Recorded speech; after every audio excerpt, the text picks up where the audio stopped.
Welcome, everybody, to the Resilient Leadership Podcast, where everything we talk about is aimed at helping you to lead with a greater sense of calm, clarity, and conviction. And my name is Bridget Tyer, and I am joined by the wonderful Irvin Nugent. Irvin, how are you? I'm doing great today, Bridget. Thank you so much. How about yourself? I'm doing very, very well. You ready to dive into the secret sauce? I am. I'm ready for some cooking today and exploring the secret sauce. Sounds good. You're just making me hungry just thinking about it. Okay, so we're calling it secret. Why are we saying it's a secret sauce? Great question. I think we call it secret because when it comes to thinking about what you need to be a great leader, especially in times of anxiety or disruption, or perhaps leading a new activity or putting yourself on the line, or just even thinking in the last 2 years, leading through the kind of disruption, what comes to mind first is not necessarily what we're going to talk about. Yeah. And I think that's why we're calling it secret, because it lies, I think, below the surface and is not initially obvious. Yes. Maybe we should put the listeners out of their curious minds, although we just talked about curiosity last time. But what are some of those secrets and why are they important? Yeah. Okay. So here they are. And you know what I love about them is they're so easy to remember because they each begin with the word stay. So the secret sauce is during times of disruptive change and you're leading it, stay calm, stay the course, and stay connected. Now that sounds a lot simpler than it is. So we're going to unpack what those mean and what they look like. But the bottom line is that any anxious family, team, or organization craves a well-differentiated leader. And Murray Bowen was the scientist that really came up with this term self-differentiated person, right? And then Ed Friedman, his protege, applied it to leadership. So self-differentiated leaders are like self-differentiated companies, right? Companies that are well-differentiated stand apart from their competition. Like they know who they are, and they have clarity around it and they have consistency around that messaging. And well-differentiated leaders are the same. They know who they are. Yeah. They act in ways that are very consistent with that understanding of self, right? Yeah.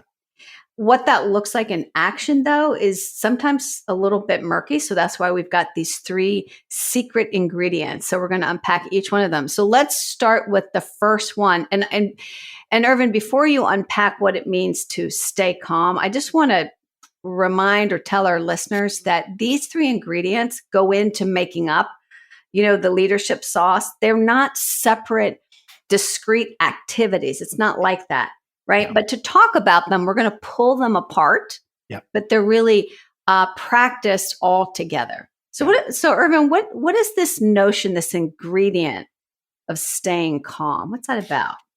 Yeah. So when we look at staying calm, what's interesting about that, we want to further break it down into 2 elements. And that is when we mean stay calm, we want to embody that calmness and we want to communicate. So when you think about it, someone can say, and try and remain very calm and talk very calmly. But we know just from the energy we're feeling that the last thing they are is calm. And so therefore, that's why it's important that this embodiment. So first of all, that means that the leader or the parent or the team leader have done some work. They have, first of all, looked inside and recognized their own anxiety, recognized their tendency, their reactions in this moment, and they have calmed themselves down. They have taken action to swap around the anxiety with a calmness. And then from that comes the communication of that calmness. And, the communication of that calmness is there's this calming effect on the whole system.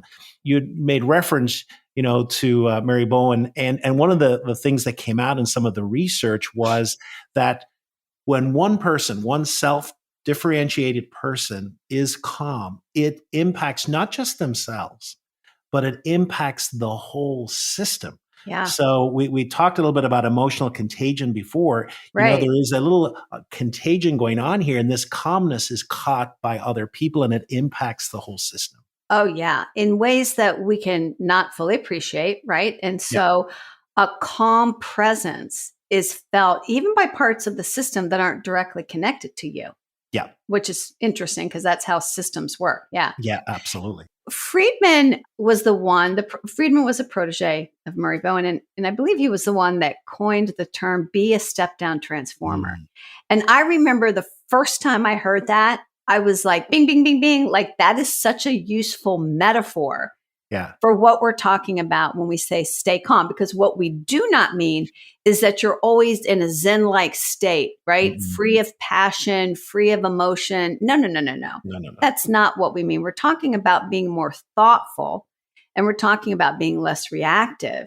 Yeah. But Irvin, share with folks this notion of what a step down transformer is. So I remember, just like you, it kind of went a bing, bing, bing, bing for me. But one of the images that came up was actually when I was younger and traveling to the US for the first time.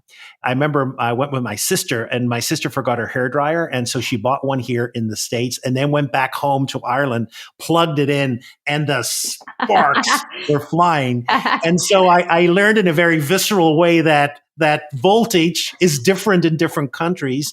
And so this idea that if it was going to work, you needed a transformer. And so, really in life, a transformer is able to drive up or down voltage. And so this step down. So I love this image because in any situation where there is anxiety, there is energy. We think about it as energy. Yes. And what a leader is able to do is to take some of that energy and act as a step down transformer. To bring down some of the anxiety and to help there to be calm in this nervous system. And just as you said, that's not just someone walking in and going, and acting, this is really about someone who's able to focus on the facts, someone who is to bring clarity sometimes, when there's a lot of confusion, someone, one of the things that happened, and we talked about it before, is that we've some over functioning or maybe under functioning. And so this person is able to clarify what are the roles, what's the responsibilities, what should people be doing? And they're able to, I think, create a vision which is longer term. So one of the things when we're in crisis mode, we can only think of the here and now. And so they're able to bring a longer term. And then the other thing, which I think is great, is that I think there's humor around it as well. Because one of the things that happens when there's so much anxiety, everything is so serious. And I think there's a little bit of levity there, and they're able to kind of to joke a little bit, to bring humor, to make a little lightness of something that can be very heavy. Yeah, even in like a really tense moment, right? And even just realizing that we can't take ourselves too seriously, even if we're involved in a serious endeavor, because as soon as we start doing that, laughter is gone. I mean, again, one of the signs of a highly anxious team or family is they've lost the ability to laugh. You seem like you have a really good sense of humor to me. I've always experienced you that way. And I would say there's a lightheartedness about you. Do you think that's true? Oh, absolutely. Yes. And, I think, many people know that I grew up in Northern Ireland. I grew up in the midst of conflict and tension and sides, pulling themselves apart. And Northern Ireland is known for great humor. And I think, there is this ability to interject humor in the midst of great tension as a way of relieving some of that anxiety. So I think it's part of, naturally came in my DNA, but it's certainly something that I've used. This is reminding me of a leader that I coached many years ago, and he was very buttoned up and very professional and very serious. And I had learned this about him because I had met him a couple times. And then he said the following thing to me. He said, in my family, I'm the funny guy. And I remember thinking, you are? And he goes, everybody relies on me for jokes. Everybody relies on me at the family gatherings to bring some lightness to it. And I was so curious about this. And so I asked him, I said, well, that is very interesting. Why don't you bring that same lightheartedness and playfulness to work? And I can't remember if I told this story on another episode, but it so struck me. He said, I didn't think it was appropriate to bring it to work. So then that invited a conversation about the leader's role in creating an environment in which everybody can do their best thinking. And people can't do that if they're jacked up really high on anxiety. So the leaders got to manage their own anxiety and then bring the anxiety level down in the group just enough for people to do their best thinking, right? Yeah. And the good news is we don't have to be free of anxiety. We just have to be a little bit less anxious than the people around us, right? And Bridget, that brings up to me a memory of an example of me of someone who really embodied. I saw doing that so well. I'm thinking of a membership organization, and it had gone through really a tough couple of years. Membership was down. The leader was not doing a great job. Some decisions were very poor. There was poor communication, and you could just feel the tension in both the staff and the members. And then this person resigned, a new person came in as CEO. And I remember the first thing that I was struck by in the first communication message they sent out was just this beaming smile, which just communicated, I want to be here. Oh. I want to be here in the midst of this. I know it's not easy, but I want to be here. The calmness just resonated even through the video. And there was a clarity and a consistency. They talked about some longer term goals, that this is going to come out. There was an ability to recognize things are not doing good, but we're in the midst of clarifying people's roles, responsibilities. There was a humor there. It was almost an embodiment of what we've talked about. And in reality, it took a while. It wasn't. And that's another thing I think for people to realize. This is not an instant fix. Oh no. But 6 months later, the visceral difference has been really interesting. Yeah. What a great example. And it's not an instant fix, and it's an ongoing practice, right? That we're working on staying calm, because as soon as we've figured out one situation, another one comes our way, and people get anxious about that challenge, right? So it's an ongoing practice of staying calm. Yeah. And I liked how you said we got to do our inside work, because the first step towards being a less anxious presence is managing your own anxiety. And most people in leadership positions are there because they're pretty good at staying calm. But as long as you have a beating heart, anxiety affects you too. And when you say or do something from an anxious place and you're not aware that you're saying or doing it from an anxious place, that's what really gets people, set up on edge. So, yeah. Absolutely. So that's our first ingredient. I think it's time to introduce our second ingredient now, which we mentioned was staying the course. So Bridget, what do we mean by staying the course, and why is it important?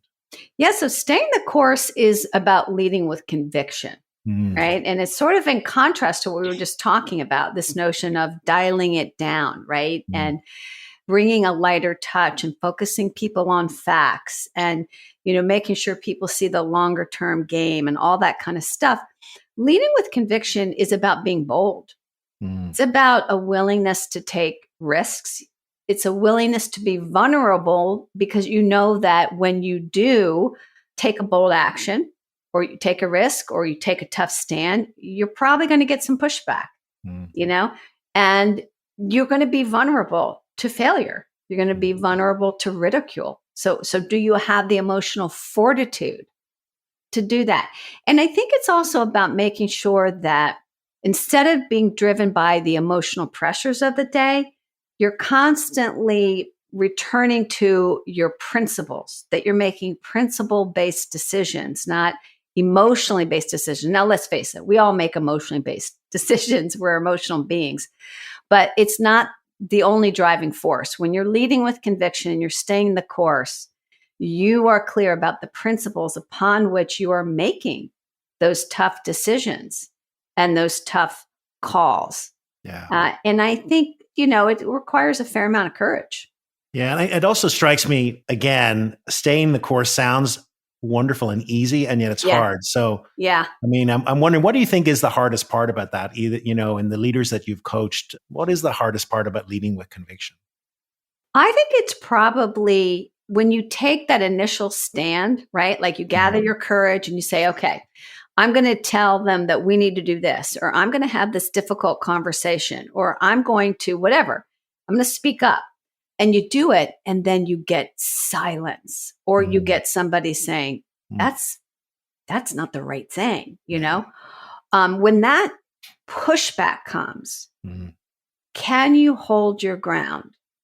Because it's very easy to kind of have that initial tall spine, But then when the punch comes, we go like this, we collapse our spine. Yeah. And that's why it's called staying the course. Yeah.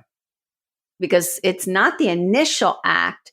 It's can we continue to stay the course in a principled way? And that's what Ed Friedman called the keys to the kingdom, because any good leader will at some point experience sabotage. Yeah. And that's because you're disrupting the status quo. And can you still lead well in the midst of that?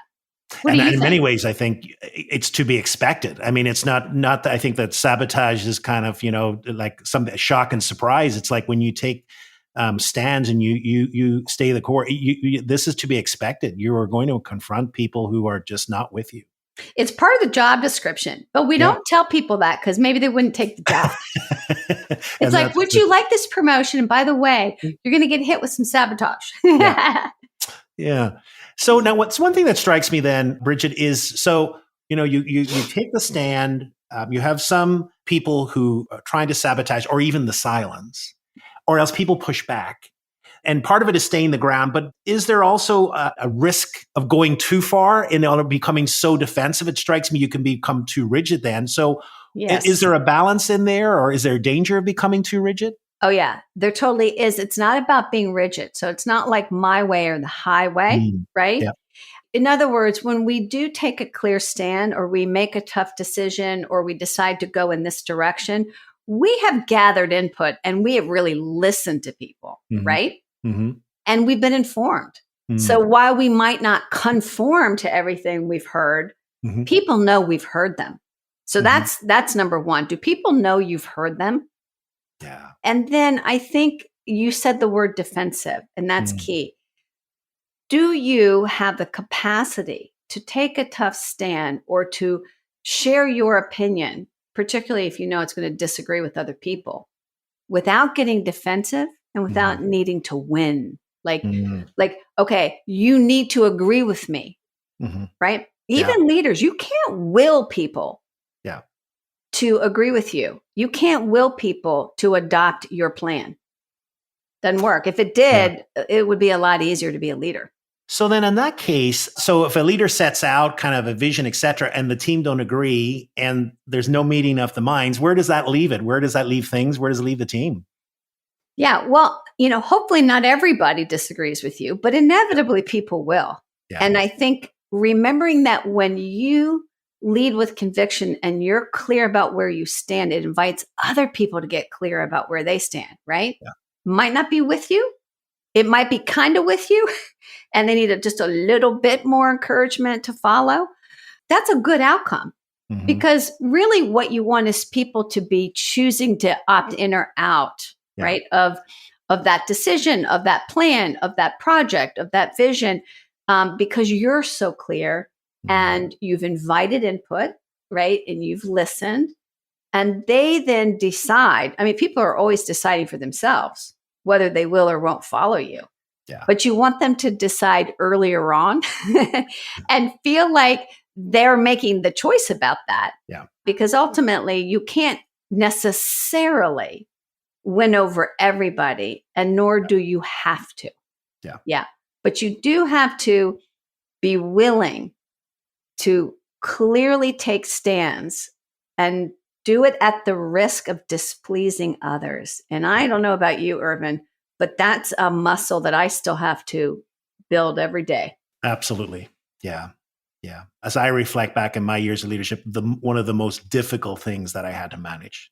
Yeah, because you've mentioned earlier on this podcast that you're a pleaser. You want people to be happy. So I imagine a lot of people listening can relate to that, and they're in leadership positions, right? Yeah. Yeah. And it brings up a point we met at the very beginning of the podcast. We said, these are not separate ingredients.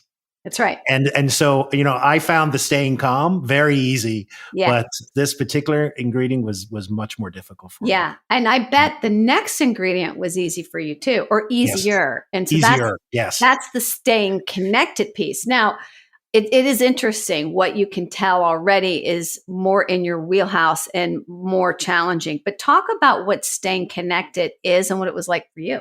Yeah, so it's really interesting because the third one then is called staying connected. So we've talked about staying calm, staying the course, but at the same time as well as a leader, we have to stay connected to the people that we're leading. Mm-hmm. And just think about it. If you're in an organization, in a team, in a family where there is anxiety, real anxiety, or people are being reactive, etc., that's difficult to stay connected to. I mean, I'm Yeah. thinking about, there was a team that I was on about 5 or 6 years ago, and there was just a very anxious person who just everything. And I remember it was so difficult. I mean, I could feel my body wanting to move back because it was so difficult to stay connected, to be in that presence all the time. Yeah. And so therefore, as a leader as well, when there's a lot of anxiety around it, it is difficult to stay connected to that, to be open to it.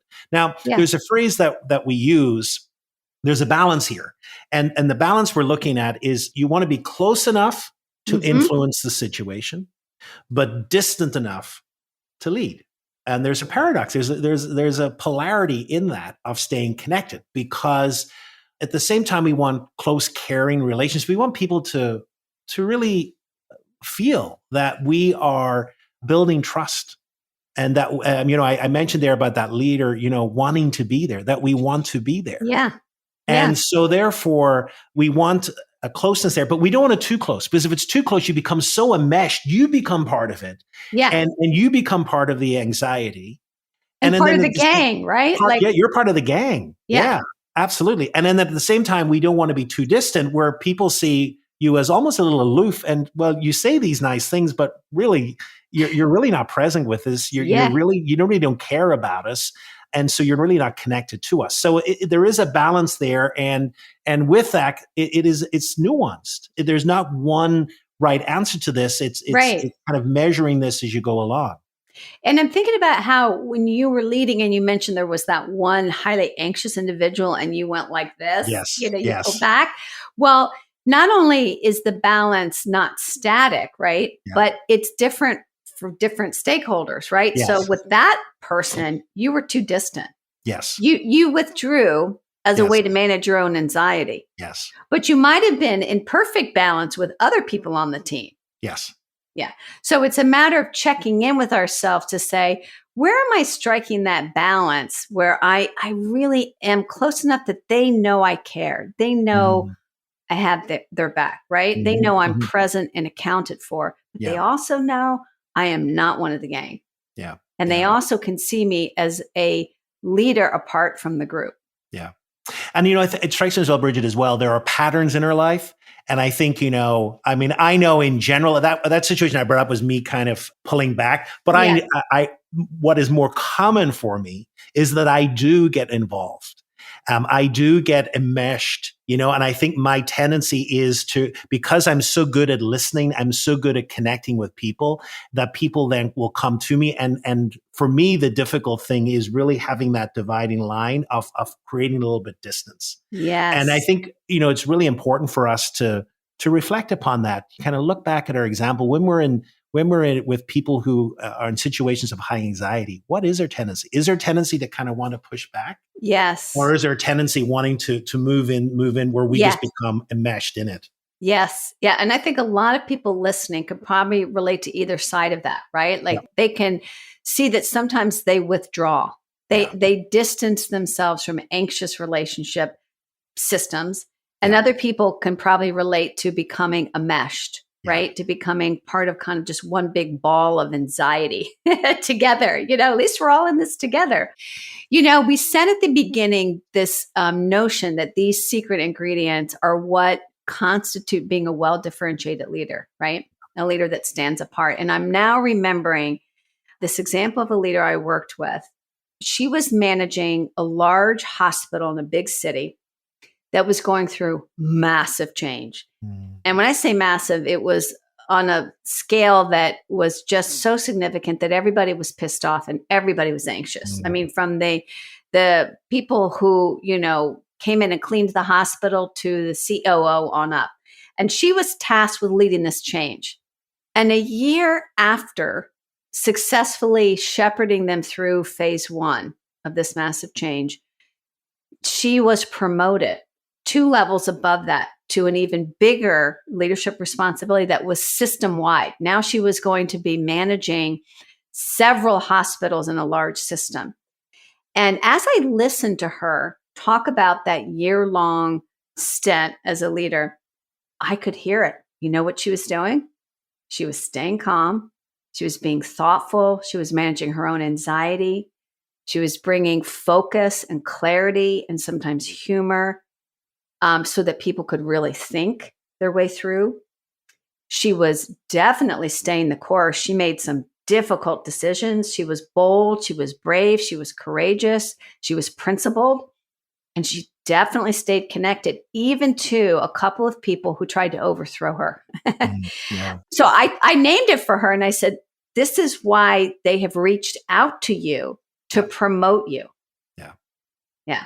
So she definitely stood out from the crowd.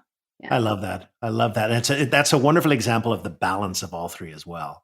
Mm-hmm. So, Bridget, before we close today, we always try and have a little practice. Have you a practice that might help us embody and think about these 3 ingredients?